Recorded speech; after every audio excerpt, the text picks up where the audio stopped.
Olá, boa noite. Seja bem-vindo a mais um Tá na Web, o programa que deixa você por dentro do que acontece na internet e dos temas mais buscados no Google. Hoje a gente fala sobre a queda de temperatura provocada por uma frente fria, a mais forte do ano e que atingiu grande parte do país. Uma das maiores preocupações das autoridades e da Defesa Civil é atender pessoas em situação de rua, os mais vulneráveis com o frio. As temperaturas estão em queda em vários estados brasileiros, segundo o Instituto Nacional de Meteorologia. A massa de ar frio no sul e em outros estados do centro-oeste e sudeste avançou para a Amazônia Legal e parte do interior do Nordeste. São Paulo teve a menor temperatura do ano, com média de 5 graus. Em Campos do Jordão, os termômetros ficaram negativos. E não foi só isso. Ao menos 13 cidades do Rio Grande do Sul registraram neve, com destaque para Gramado, na Serra Gaúcha. Os primeiros flocos caíram em São Joaquim, na Serra Catarinense, que também teve geada. Curitiba bateu recorde de menor temperatura do ano, com 0,8 graus e sensação térmica de -3. Com todo esse frio, pela primeira vez na história, o metrô de São Paulo abriu as portas para acolher os sem-teto. E em várias capitais, a Defesa Civil realizou operações para retirada de pessoas em situação de rua. Esse assunto ganhou espaço na internet e ficou entre os mais buscados no Google Trends. E sobre isso eu converso agora com Marcelo Pedra, pesquisador do Núcleo de Pesquisa sobre População em Situação de Rua da Fiocruz Brasília. Boa noite, doutor Marcelo. Muito obrigada por participar do nosso programa. Doutor Marcelo, quais são os riscos aí para a população em situação de rua numa época como essa, com um frio que ninguém esperava? Boa noite, Flávia. Boa noite a todos que nos acompanham. Os riscos são muitos, né? Para a saúde, sobretudo. Esse é um momento em que pese, né? As temperaturas elas estão radicalmente mais baixas nesse momento, mas esse é um momento que sempre esfria no país, então não há exatamente nenhuma novidade, mas os riscos são muitos. A gente tem, sobretudo no sul do país, registros de muitas mortes de pessoas que estão em situação de rua nesse período, não só agora, mas esses registros são históricos, então é importante que a gente sempre esteja atento a isso, não só nesse momento agora de temperaturas mais baixas para todo o país, mas, sobretudo, ao longo dos anos, né? A gente vem experimentando isso, é importante que a gente esteja preparado para isso. Bom, doutor Marcelo, e São Paulo teve uma iniciativa aí muito legal. Eles abriram pela primeira vez o metrô para acolher a população de rua, né? Isso pode ser copiado, doutor Marcelo, por outras capitais, outros locais que também tem o metrô ali, que normalmente à noite não funciona? Flávia, certamente. Nós tivemos experiências, por exemplo, agora no Covid, de serviços e unidades de saúde que utilizaram escolas para poder fazer internações das pessoas muito próximas da sua casa, pessoas que moravam em comunidades mais vulneráveis e que usaram as escolas para poder fazer um espaço de isolamento para pessoas que não tinham como se isolar, estando em moradias com poucos cômodos. Então, experiências como essa que você descreveu de São Paulo, né, do metrô, ou da gente usar outros espaços, né? Existem várias experiências no Brasil para esse momento do Covid, por exemplo, de prefeituras que sublocaram hotéis, sobretudo hotéis de centro de cidade, né, hotéis que tinham uma baixa rotatividade de público. Então, várias prefeituras no Brasil inteiro, né, arrendaram hotéis para poder ter um espaço para a população em situação de rua ficar abrigada. Então, nós temos já alguma experiência nisso que pode ser encarado como boas práticas, né? Essa do metrô é uma delas, certamente. E que cada vez mais elas se multipliquem, porque, como o senhor falou aqui, o risco é grande, né? A gente tem dados que mostram aqui que pelo menos 13 moradores de rua já morreram por causa do frio em São Paulo neste ano. E algumas ONGs, doutor Marcelo, elas denunciam falta de políticas públicas eficazes. Falta mesmo aí uma ação que possa realmente ajudar a resolver esse problema? Flávia, certamente. A gente precisa sempre ter o canal da política pública como nosso canal fundamental, né, para garantir direito, garantir cidadania. Então, quando a gente pensa numa situação como essa, a primeira coisa que a gente precisa ter garantido é o acolhimento institucional, são os abrigos, né, que são ligados ao Sistema Único de Assistência Social. Então, a gente já tem um déficit, já é histórico também, um déficit grande de espaço de acolhimento institucional, de abrigamento para as pessoas em situação de rua. Então, essa é uma política pública que certamente precisa ser reforçada, precisa receber mais apoio, mais suporte financeiro e mais, sobretudo, né, ganhar mais espaço como esses que a gente está aqui para poder discutir, poder levar isso para a comunidade de uma maneira geral. Então, as políticas públicas do Sistema Único de Assistência Social, sobretudo do acolhimento, né? E a gente precisa pensar, Flávia, também em acolhimentos, né, em abrigamentos que sejam o que a gente chama de baixa exigência, porque a gente também sabe de uma alta rotatividade das pessoas em situação de rua nos abrigos. Isso também temos pesquisa nesse sentido, a gente já sabe que essa alta rotatividade das pessoas no espaço de abrigamento, no abrigo, se dá, em especial, pelo alto nível de exigência que os abrigos fazem, que os espaços de acolhimento fazem. Então, em que pese, nesse momento do frio, né, as pessoas que estão em situação de rua procuram mais os abrigos para se proteger e acabam enfrentando o déficit de vagas, e em outros momentos, né, os abrigos eles têm um alto grau de exigência, proibindo pessoas que vão estar fumando, por exemplo, ou que venham sob o efeito de alguma substância para ficar abrigada. Então, são exigências que não ficam em consonância com a vida que as pessoas que estão naquele momento levando na rua. Então, isso leva a um ciclo de repetição e de entrada e saída nos abrigos, que é importante que a gente olhe enquanto política pública também. Bom, como o senhor falou, apesar do frio estar maior do que a gente esperava, isso acontece todo ano. E a gente costuma ver sempre dados de pessoas em situação de rua que falecem devido ao frio. O que pode ser feito de forma preventiva, doutor Marcelo? Voltamos às políticas públicas, Flávio. Então, políticas públicas que garantam, né, o direito ao espaço de acolhimento, né, ao abrigo, que garantam estratégias de trabalho e renda, né? Então, políticas de moradia, políticas de trabalho e renda, ou mesmo política e trabalho e renda em várias perspectivas, né? Em Brasília, nós temos uma ação, né? Uma experiência, que é uma revista que é vendida pela população em situação de rua, que é a revista Traços, que está indo agora para o estado do Rio de Janeiro, que é uma estratégia de trabalho e renda. Nós tivemos já em vários momentos, em São Paulo, Rio de Janeiro, estratégias, como, por exemplo, em São Paulo, de Braços Abertos, que eram estratégias que faziam convergir, né, moradia, habitação e trabalho e renda para a população em situação de rua, pela via da política pública.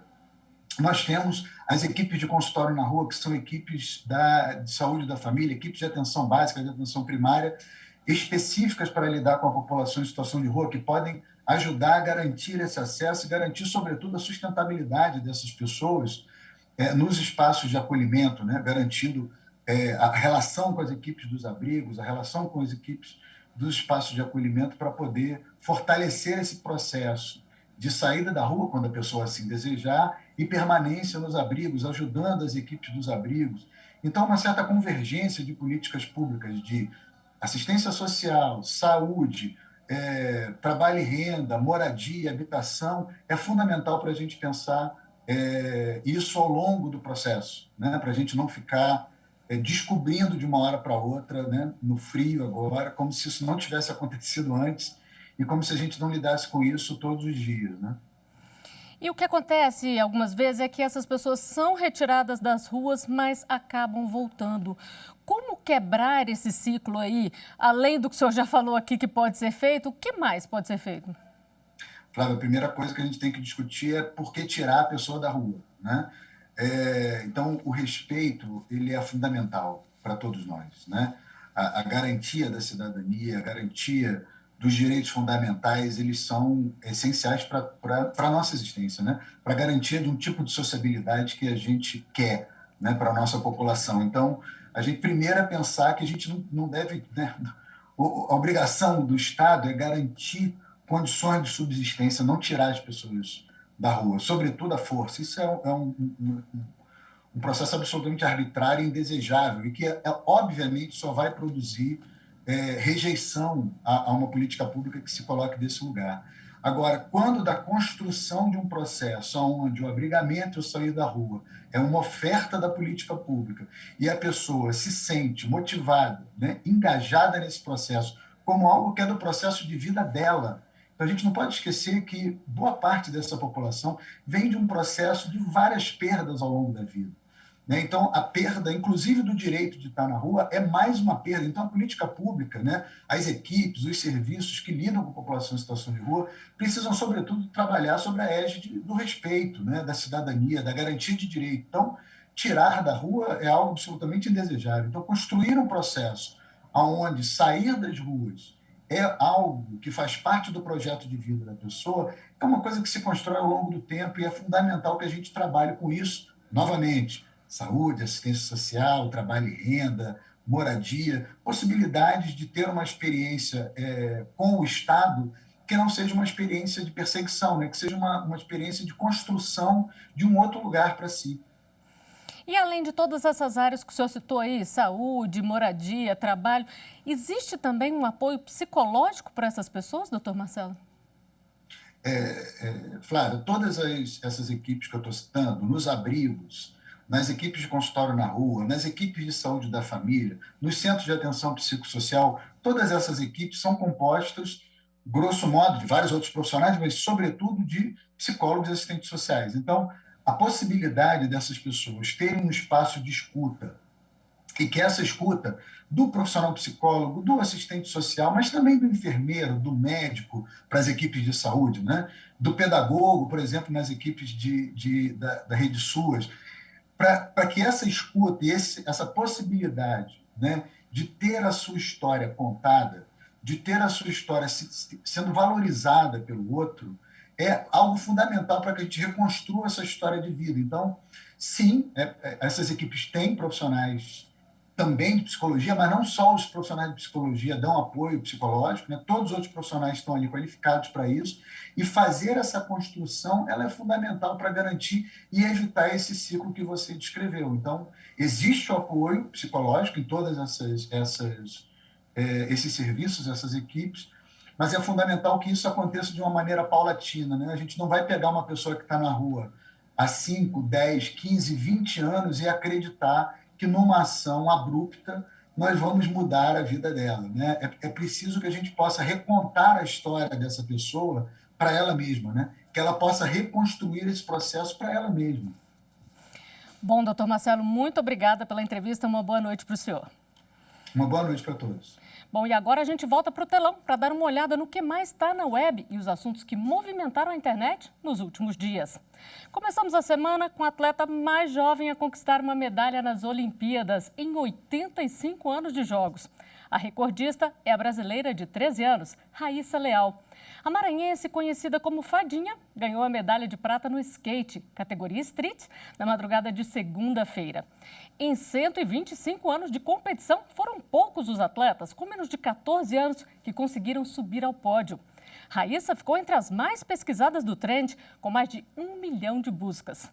E continuamos ainda com os Jogos Olímpicos. O surfista potiguar Ítalo Ferreira conquistou o primeiro ouro do Brasil nas Olimpíadas de Tóquio e a primeira medalha do surf, já que o esporte estreou nos Jogos este ano. Ítalo Ferreira superou o japonês Kanoa Igarashi, que ficou com a medalha de prata. O australiano Owen White ficou com o bronze, tirando a medalha do brasileiro Gabriel Medina, favorito na competição. O ouro brasileiro veio na madrugada de terça-feira no Brasil e ficou no topo do Google Trends, com mais de 2 milhões de pesquisas. Já o CNPq foi um dos temas mais procurados na quarta-feira. O servidor da plataforma do Conselho Nacional de Desenvolvimento Científico e Tecnológico queimou e milhares de dados acadêmicos desapareceram. Professores e pesquisadores do Brasil inteiro tentaram acessar, sem sucesso, a plataforma Lattes, onde ficam hospedadas as informações dos pesquisadores, os trabalhos científicos e bolsas da instituição também. Em comunicado, o Ministério da Ciência e Tecnologia informou que não há prazo para a retomada do sistema. Bom, e a gente vai para um intervalo rapidinho e no próximo bloco, você já sabe, falamos de fake news. Eu volto já.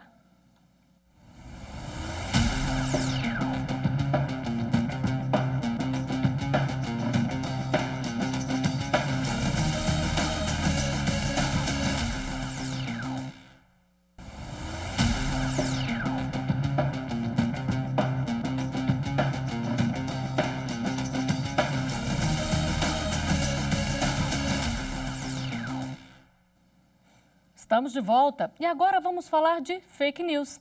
Primeiro a gente confere qual é a notícia falsa que estamos combatendo no nosso Instagram. Se você não segue a gente, o nosso IG é TV Justiça Oficial. Olha só, o Era Fake desta semana traz um esclarecimento. O Detran do Ceará alerta para a existência de sites falsos de leilões de venda de veículos e sucatas que utilizavam a marca e o nome do órgão. O Detran esclarece que os leilões acontecem somente por meio de um leiloeiro oficial e pelo site detran.ce.gov.br. E ainda nas nossas redes sociais, vamos conferir uma fake news envolvendo o Supremo Tribunal Federal. Uma mentira repetida 1000 vezes vira verdade? Não! É falso que o Supremo tenha tirado poderes do presidente da República de atuar na pandemia. É verdadeiro que o STF decidiu que União, estados e prefeituras tinham que atuar juntos com medidas para proteger a população. Não espalhe fake news, compartilhe as verdades do STF. E a gente confere agora uma fake news que foi esclarecida na programação da TV. É sobre o direito das pessoas com deficiência à pensão do INSS. Vamos ver?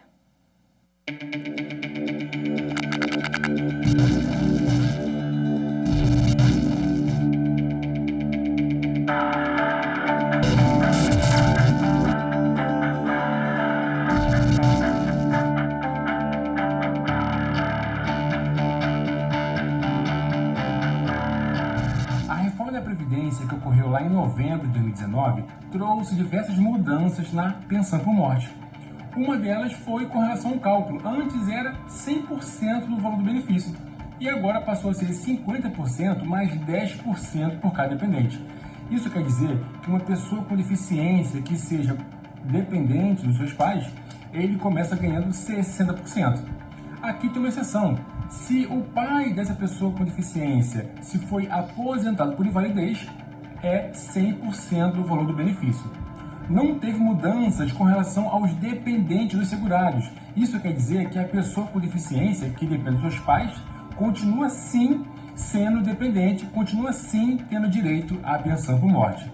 E outra, fica a dica, não caia em fake news. Antes, sempre procure checar a fonte da informação, tá? Forte abraço!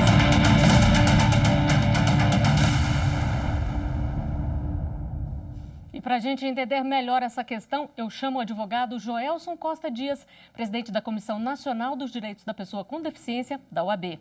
Boa noite, doutor Joelson. Muito obrigada por aceitar o nosso convite. Eu gostaria que o senhor começasse explicando para a gente, esclarecendo aí o que mudou para as pessoas com deficiência após a reforma da Previdência de 2019.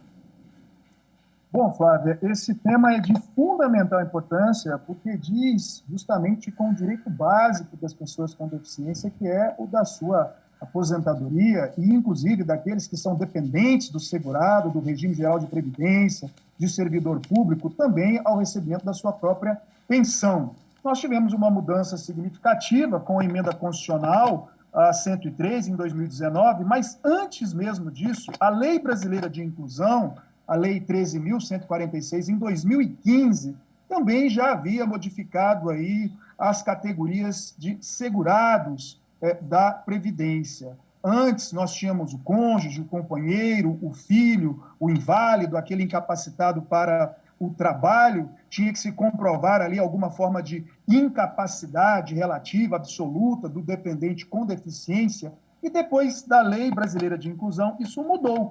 Porque a lei agora, enfim, claro, mantém o cônjuge, a companheira, mantém o filho menor de 21 anos, mantém aquele inválido, esse termo é muito difícil ser utilizado, né? Porque, enfim, diz com a dignidade da pessoa humana, afinal, quem é absolutamente inválido, né? Mas, enfim, o que importa é que agora, por força da Lei Brasileira de Inclusão, a pessoa com deficiência intelectual ou mental ou deficiência grave é incluída na categoria de dependente. Por isso que, na hora de se fazer o cálculo, foi isso que, na verdade, se alterou, vai se levar em conta não somente essa nova categoria de dependentes com deficiência intelectual, com deficiência mental ou deficiência grave, mesmo que não seja inválido, mesmo que não seja incapaz para o trabalho, na hora de se realizar este cálculo. Se temos pessoa nessa situação,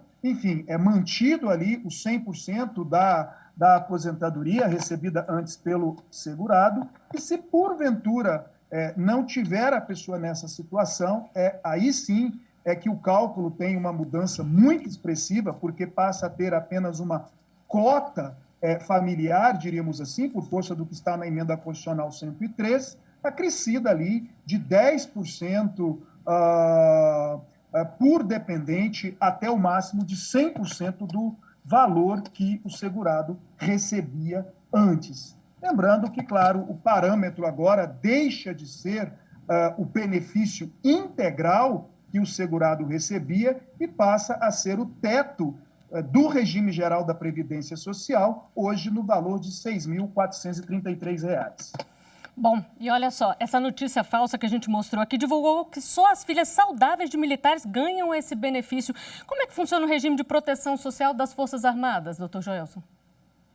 Isso também não corresponde à realidade, porque também em 2019, com a Lei 13.954, da reforma da Previdência dos militares, houve uma redução de categorias que poderiam receber a pensão por morte nos termos do Estatuto dos Militares. Agora, com a nova lei, são considerados dependentes apenas o cônjuge, o companheiro, o filho, o enteado de até 21 anos de idade ou o, como eu disse antes, chamado inválido, ou seja, incapacitado para o trabalho. E, claro, algum dependente que esse militar tenha indicado, desde que não receba rendimento, desde que tenha ali até 24 anos, seja estudante, o pai, a mãe, ou, claro, alguém tutelado ou curatelado por força de alguma decisão judicial. Mas, efetivamente, como categoria, desde essa reforma, já não existe mais ali a filha solteira que não recebe remuneração. Claro, antes da reforma, aquelas que recebiam pensão continuam recebendo, mas hoje tem que pagar uma contribuição mensal sobre o valor da pensão. Então, esta foi uma mudança também